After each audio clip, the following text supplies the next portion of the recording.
Salam, bugün güvən nəşrindən Newton qanunlarından ilk 10 testə baxırıq. Birinci sualda qüvvəni ölçmək üçün istifadə olunan cihaz əlbəttə ki, dinamometrdir.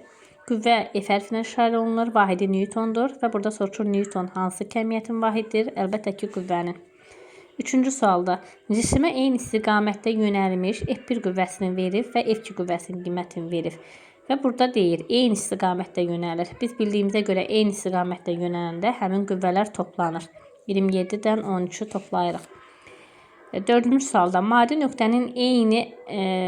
nöqtəyə ədədi qiymətləri verib 10 Newton və 24 Newton olan 2 dənə qüvvə verilir. Bu qüvvələrin əvəzləyicisinin ən kiçik qiymətini hesablayırıq. Deməli, əvəzləyicisinin ən kiçik qiyməti bunların arasındakı fərq olur. Yəni 24-dən 10-u çıxırıq, eləyir 14. Maddi nöqtəyə əks istiqamətdə yönələn 2 qüvvə təsiridir. Əks istiqamətdə yönəldiyində həmin qüvvələr çıxılır. Yəni 12-dən 5-ə çıxırıq. Əvəzləyici qüvvəni tapanda. Burada isə şəkildən göstərib. Əslində 5-ci sualdan 6-cı sual eyni suallardır. Sadəcə qüvvələr fərqlidir. Burada göstərdiyi kimi əks istiqamətdə yönəlib, biri sağa, biri sola. Əks istiqamətdə yönələndə çıxırıq. Burada isə 7-ci sualda 3 dənə qüvvə verir. F1, F2, F3. Bu 3 qüvvənin əvəzləyicisinin ən böyük qiyməti deyəndə həmişə 3 qüvvənin 3-ünü də toplayırıq. Əgər versələr ki, əvəzləyici qüvvənin ən kiçik qiyməti nədir? Onda işlər dəyişir. Necə olur? Əvvəlcə istədiyimiz bu 3 qüvvədən birini götürürük. Məsələn, 10 Newtonu. Əgər 10 Newton 20-dən 25-in, yəni digər 2 qüvvələrin cəmindən kiçik, fərqindən böyükdürsə, indi yoxlayaq. 10 Newtonu götürürük. Fərqi yoxdur. Hansı olur olsun götürmək olar. Məsələn, mən 10-u götürdüm. 10, 20-dən 5-in cəmi neçə oldu? 25. 25-dən kiçikdir. Hələ ki, bu şərti ödəyir. Fərqindən isə böyük olmalıdır. 20-dən 5-in fərqi neçə eləyir?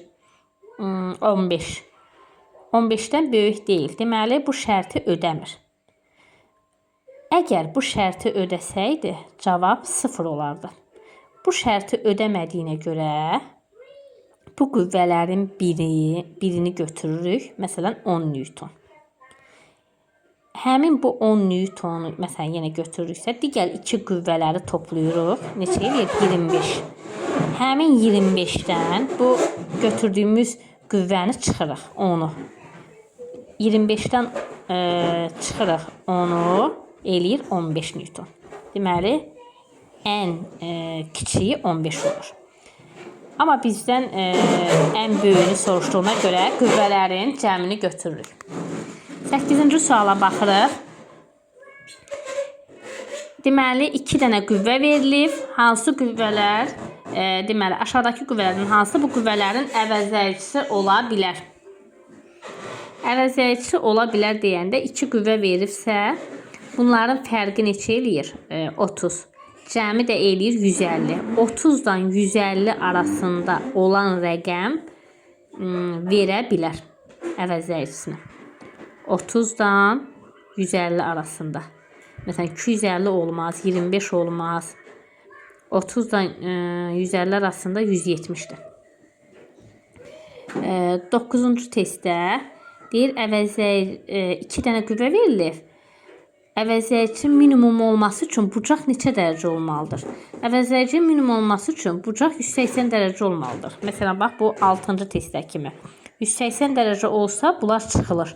Ona görə 180 dərəcə olanda əvəzləyici minimum qiymət alır.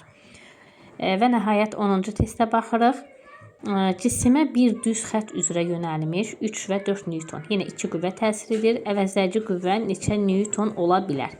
Əvəzləyici Newton bunların cəmi və fərqi qədər ola bilər. Yəni 1 Newton və 7 Newton. B variantı.